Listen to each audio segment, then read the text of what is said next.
যেন প্রশাসন নজর দেয় এবং কি শাকিলের যে হত্যাকারী যে গ্যাংকের সদস্য তারা আমরা প্রশাসনের দৃষ্টি আকর্ষণ করব।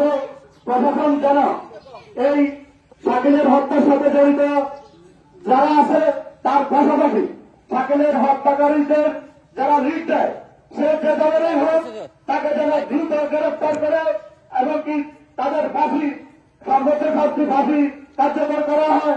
সেই সাথে আগামী দিনে আমাদের সমাজ সহ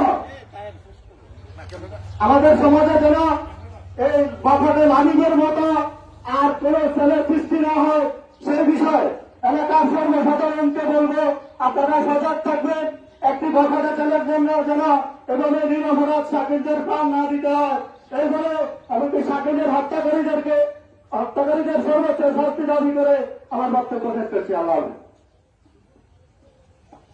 ধন্যবাদ তাহেরকে। আমি এই মুহূর্তে কিছু বলার জন্য সাবেক যুব দলের সভাপতি সাহেবকে সংক্ষিপ্ত আকারে 2-1 মিনিটে কথা বলার জন্য বিনীতভাবে অনুরোধ করছি। বিসমিল্লাহির রহমানির রহিম।